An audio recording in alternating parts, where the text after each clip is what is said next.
falando a respeito da igreja, porque eu entendo que é do jeito que nós vivemos aqui,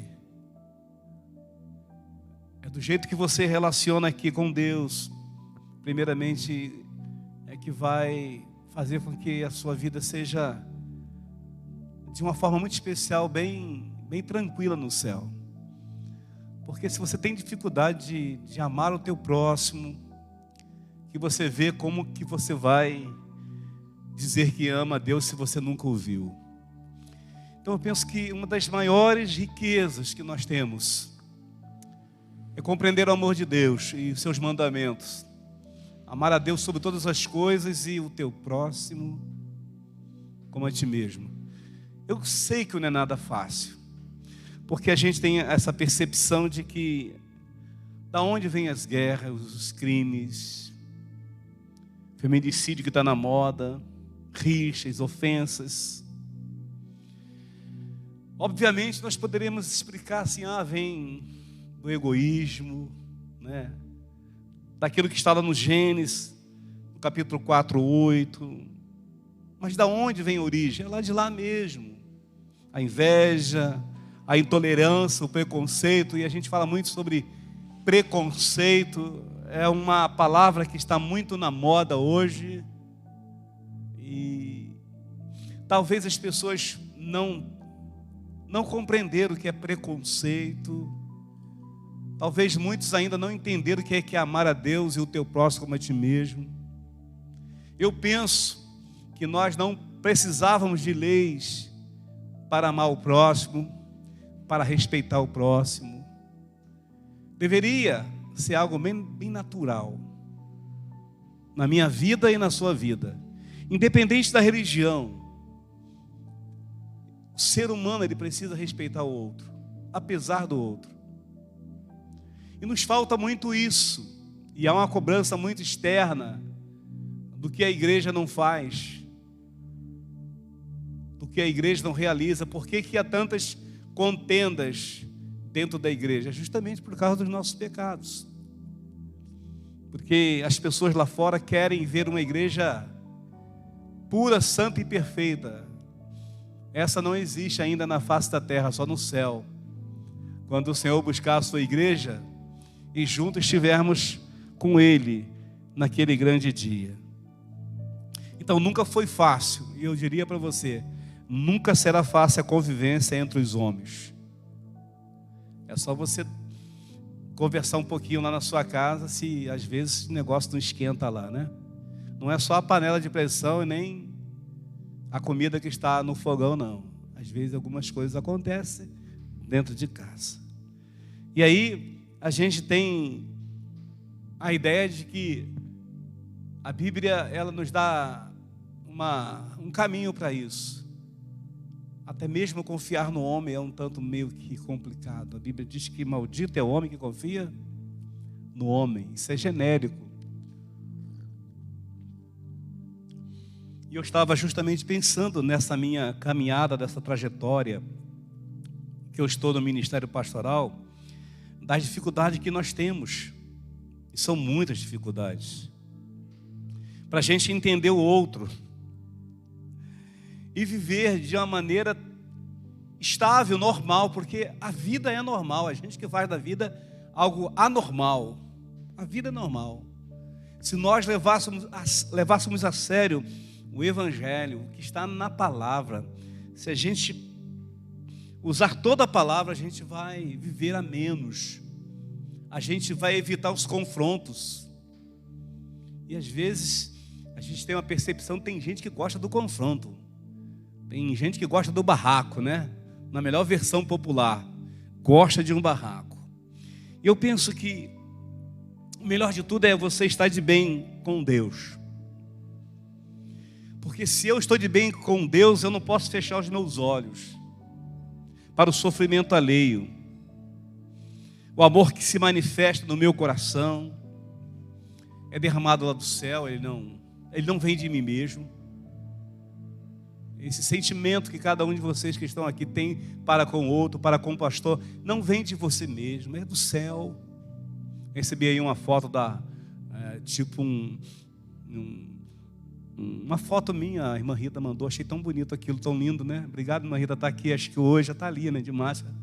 Botei logo lá na minha estante, achei tão bonita. Não pela foto do pastor João, que ele está bem caidinho no momento, mas pelo amor, pela leveza dessas coisas tão pequenas, mas que se tornam tão grandes na vida do próximo. E eu creio que a gente pode fazer coisas pequenas que se tornam muito grandes na vida do outro. Apenas um detalhe. Apenas um detalhe. E a irmã Luana sabe muito bem sobre isso, né? Eu acho que cada um de vocês sabe muito bem a respeito desse amor, que não é só em coisas, mas em gestos, em palavras, na expressão dos seus olhos, que muitas vezes brilha na vida do outro, num olhar, num cumprimento, num abraço. A gente pode demonstrar esse amor com muita clareza, com muita evidência na vida das pessoas. E aí é justamente isso que a gente vai trabalhar, o capítulo 17 de João. Só vou fazer a introduçãozinha aqui, rápida. A gente vai usar João capítulo 17 num domingo pela manhã. Vamos usar o capítulo 15 de João também, para que você entenda que como que é que a gente pode demonstrar esse amor fraternal. Eu quero justamente pensar nesse amor fraternal, esse amor de irmão, sabe? Porque eu gosto muito da palavra da irmã Josefa, ela não está aqui, talvez ela vai ouvir. Ela fala que ela ganhou uma outra família. Vocês entendem o que é isso? A igreja é uma outra família, maior do que a sua, mas você tem um prazer enorme de estar com os membros da sua família. Desse amor que não é materno, mas é fraternal. Qual o adorno desta vida é o amor. E o 381 ele fala justamente sobre isso. Se toda a igreja andar em santa união, então será bendito o nome de cristão. Então a igreja precisa trabalhar muito essa questão de uns aos outros, da mutualidade, de se compadecer, de estar com o outro. E aí tem outro cântico que diz assim, o 379: benditos laços são os do fraterno amor, que nesta santa comunhão nos unem ao Senhor. E ele vai dizendo assim a canção: e ao mesmo trono vão as nossas petições, e o mútuo, o gozo ou a aflição dos nossos corações. Se desta santa união nós vamos separar, no céu eterna comunhão nós havemos de gozar. Aqui tudo é comum. O rio plantear, não? É verdade, irmãos, aqui tudo é comum. O chorar, o plantear, o rir. Em Cristo somos todos um. O gozo no lidar, a alegria no lidar com as tristezas desta vida. Porque é impossível, por mais que triste que nós estamos, a gente não vai continuar triste a vida toda, vai? Você não pode viver nessa densa escuridão de achar que a sua vida é só tristeza, é só lamento.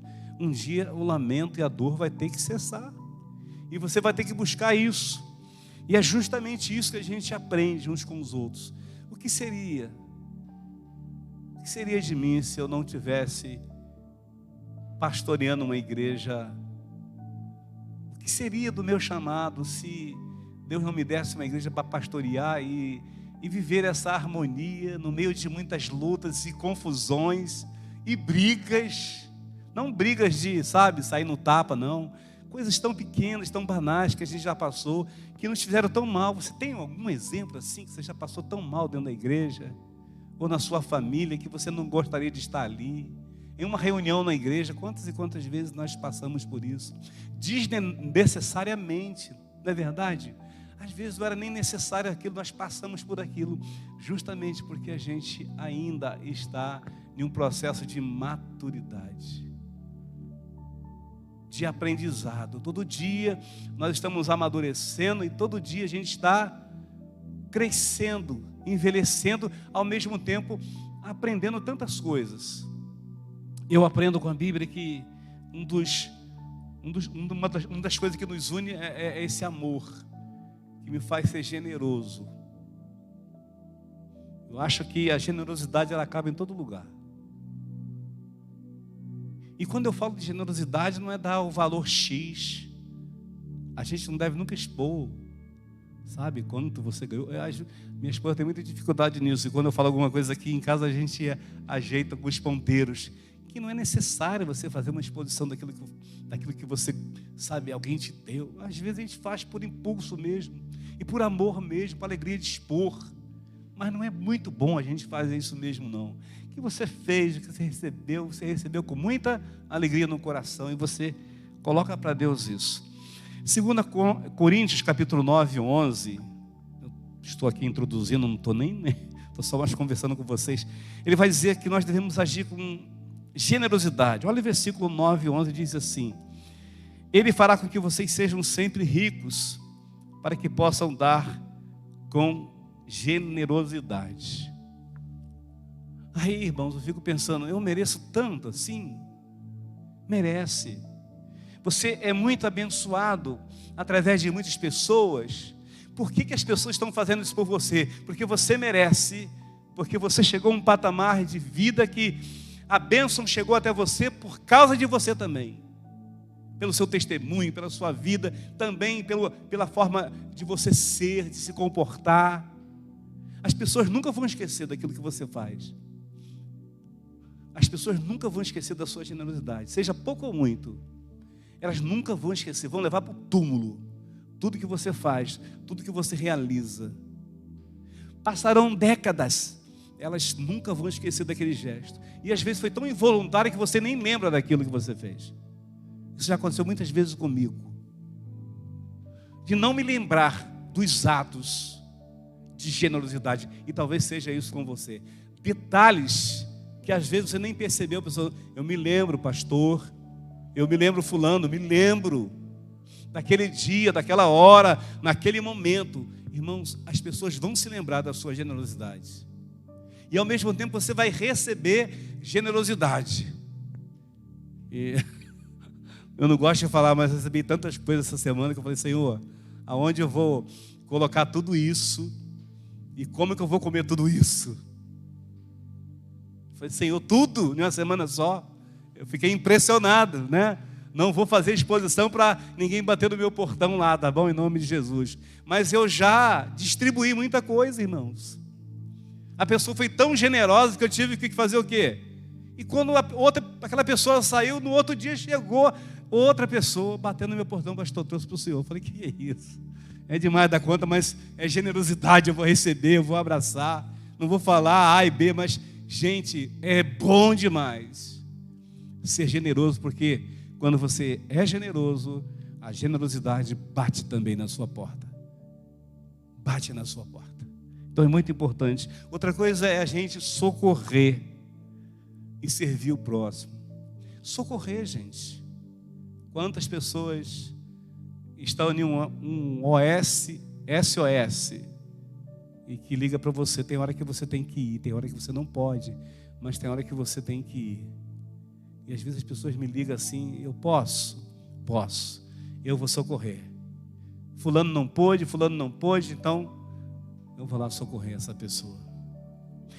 Uma pessoa que precisa de oração, e Deus fala isso muito claramente com você. Você vai em uma visita específica, e essa visita estava esperando você de verdade. Vocês estão entendendo o que é servir uns aos outros, o que é amor fraternal? O ministério desse amor fraternal, eles têm que estar bem imbuídos dentro da gente. Faz parte do amor de Deus. Esse amor fraternal que eu recebo e ao mesmo tempo eu também me dou para as pessoas. Isso é muito lindo, isso é maravilhoso aos olhos de Deus. E também, irmãos, não somente aos olhos de Deus, mas aos meus olhos também, porque Deus está me vendo. Outra coisa linda também é a questão do servir. Quando a gente fala em servir, é em servir todas as causas, todos os dons, todos os ministérios que a gente tem. Isso tem a ver, irmãos, com comunhão, isso tem a ver com comunidade, tem a ver com a igreja. Tudo que eu faço, tudo que eu sou, eu faço por causa do Senhor Jesus. E a ideia aqui, quando ele fala de se dispor a servir, é olhar em toda a igreja, não é olhar a igreja somente por aquele viés, por aquele caminho, não, você olhar a igreja em um todo e ver a necessidade de cada pessoa em particular. É tão difícil, né, gente? Se em uma igreja pequena como essa é difícil, imagina uma igreja de muitos membros. Então ele diz, então, 1 Pedro, capítulo 4:10, assim: servi uns aos outros. Você me serve e eu te sirvo. Está entendendo, irmãos?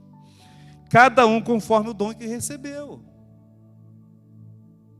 Como bons dispenseiros da multiforme graça de Deus. Então, tem gente que não tem essa disposição. Observe o que o texto diz: conforme o dom que você recebeu. Tem gente que não tem dom para isso. Ela não vai conseguir. E você não pode impor isso para todas as pessoas. Não tente empurrar isso para as pessoas.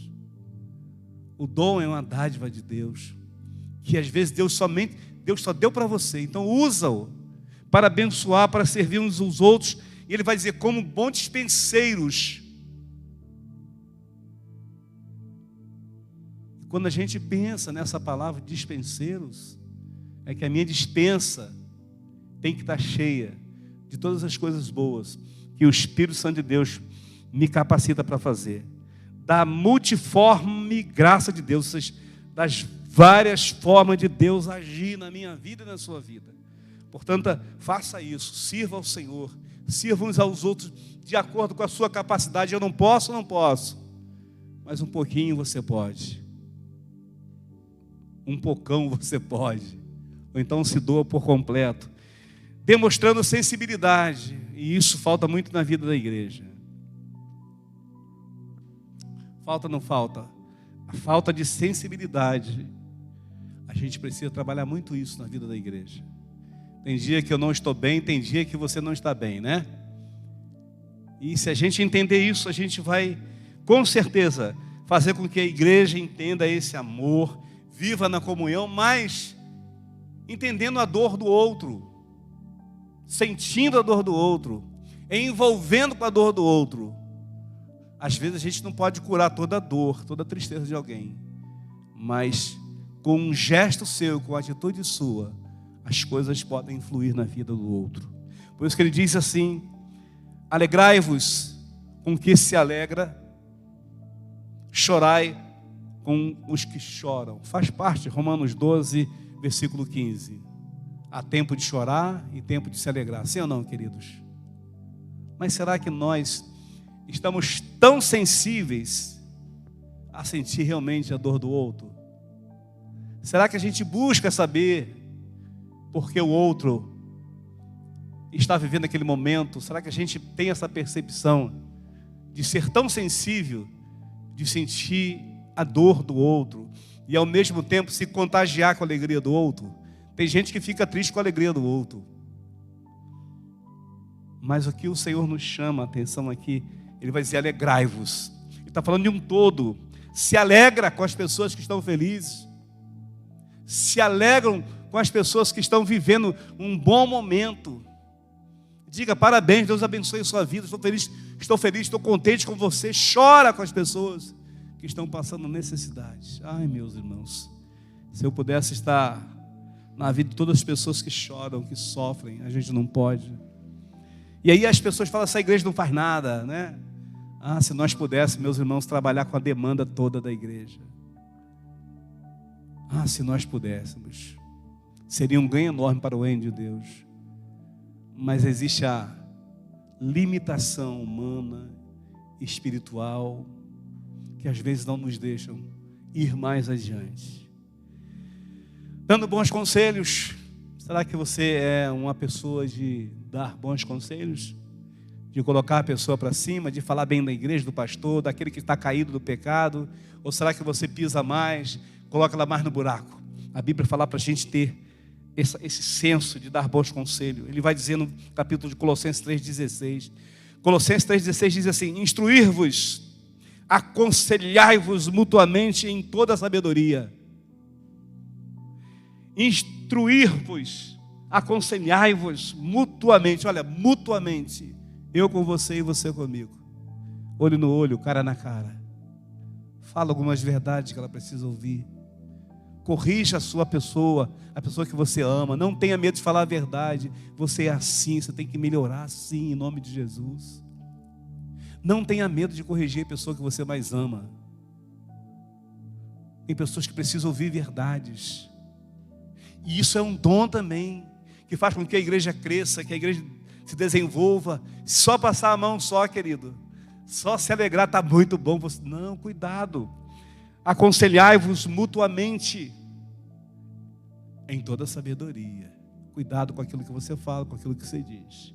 E por fim, a minha súplica, a minha oração é o seguinte: se de fato nós queremos cumprir o mandamento, que é mandamento, irmãos, de amar uns aos outros como Cristo amou, para viver esse amor fraternal, é necessário um desafio constante. Um desafio constante, irmãos.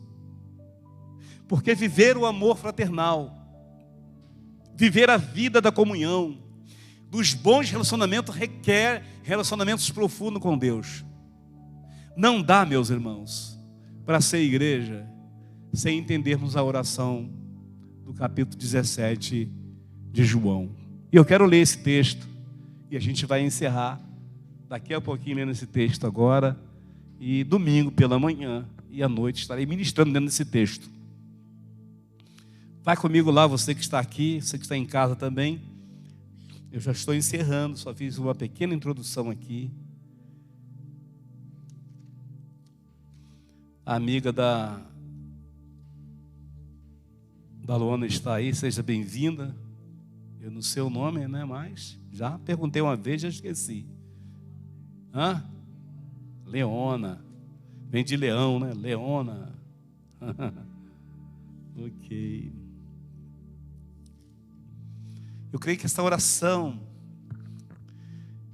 não existe nenhuma outra oração maior do que essa. Na Bíblia, não. Não existe. Tão poderosa como essa, não existe. É uma oração que faz a gente entender muitas coisas. Porque esse é um momento tão difícil na vida de Jesus e aqueles que ele acompanhou durante 3 anos.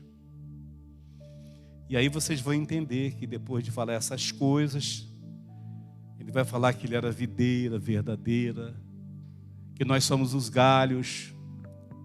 Ele vai trabalhando todo esse contexto. Então, em seguida, ele faz essa oração intercessória. Depois de falar essas coisas que estão atrás,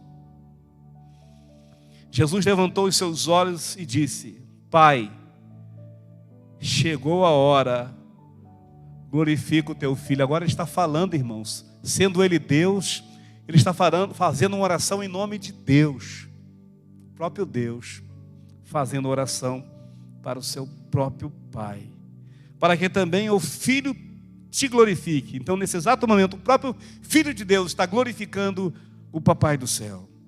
Assim como lhe deste autoridade sobre toda a humanidade, para que conceda vida eterna a todos que lhe deste.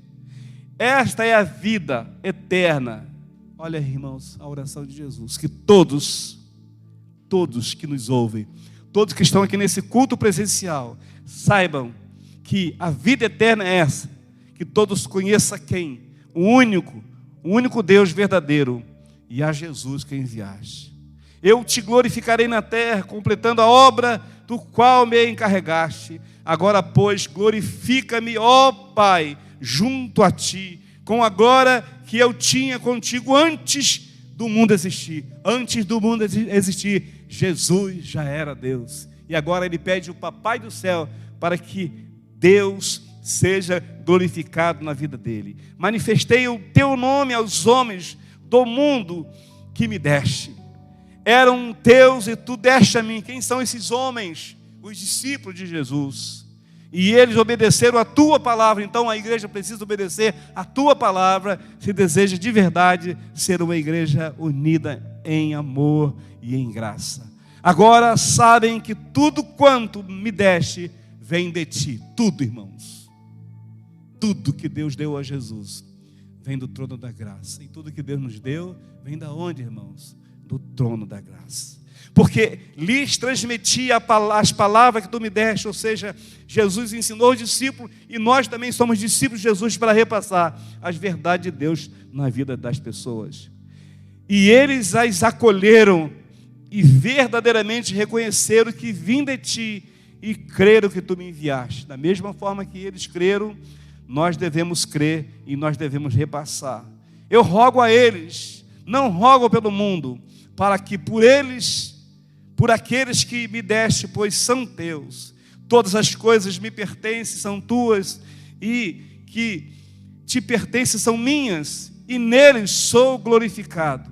Não estarei mais no mundo, ou seja, daqui a pouquinho o Senhor estaria indo, mas eles estão no mundo, e a igreja está no mundo, nós estamos no mundo, queridos. Eu vou para ti, Pai Santo, olha a oração de Jesus, guarda-os em teu nome, Pai Santo, guarda em teu nome que me deste, para que sejam um, assim como nós. Olha a oração de Jesus, irmãos. Pai, guarda-os. Que o Senhor venha guardar a nossa igreja, que o Senhor venha guardar a nossa família, nos protegendo, nos livrando de todo mal, mas ao mesmo tempo Ele nos chama a atenção. Enquanto eu estava com eles, eu os guardei, eu os preservei no teu nome que me deste. Nenhum deles se perdeu a não ser o filho da perdição, e vocês sabem que era Judas, para que se cumprisse a Escritura.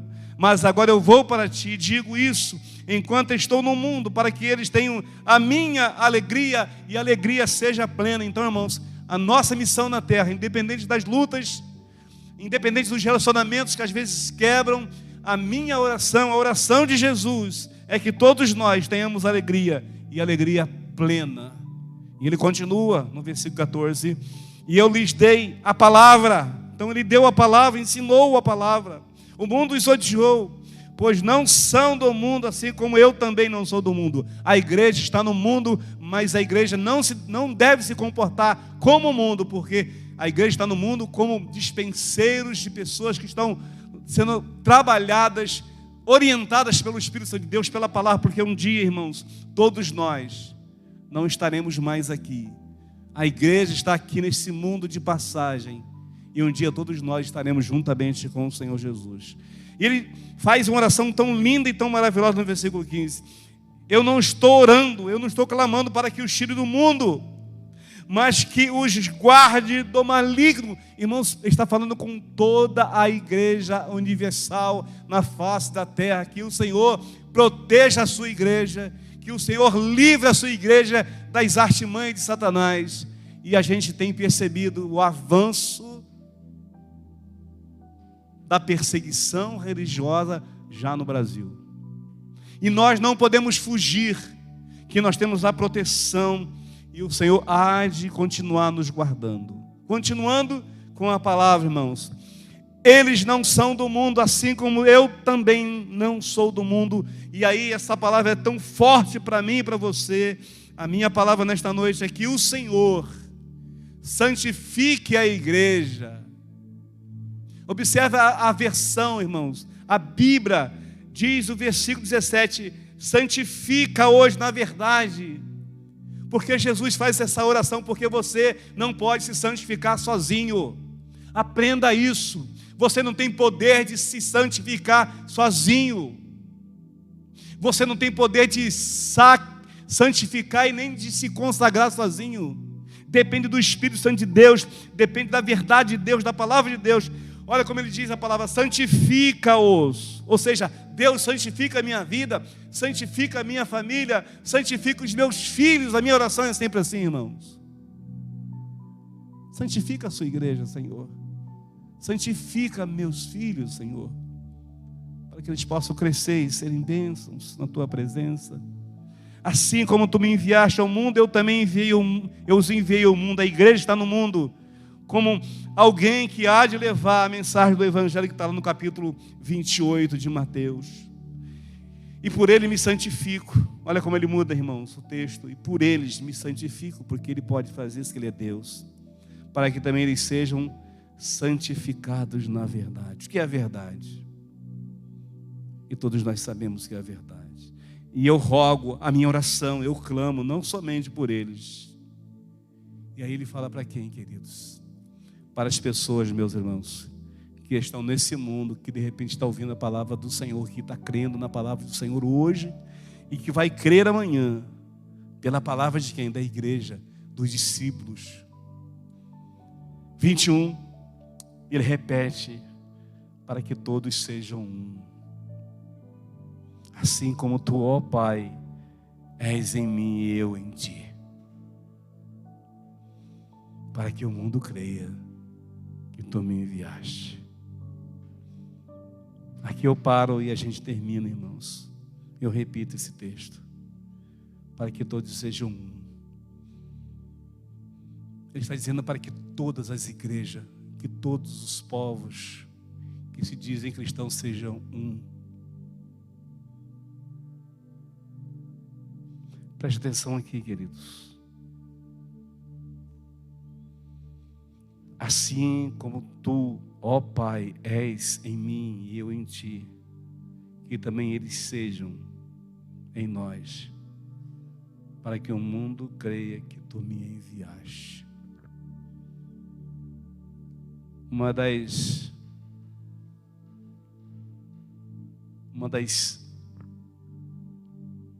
ramificações do inimigo é fazer divisões. O diabo gosta de divisões, o diabo não gosta de unidade. E uma igreja que quer realmente ser curada precisa passar pelos processos, queridos. E uma igreja terapêutica, uma comunidade terapêutica que a gente quer ministrar a partir de hoje, é que a gente não cresce um dia para o outro.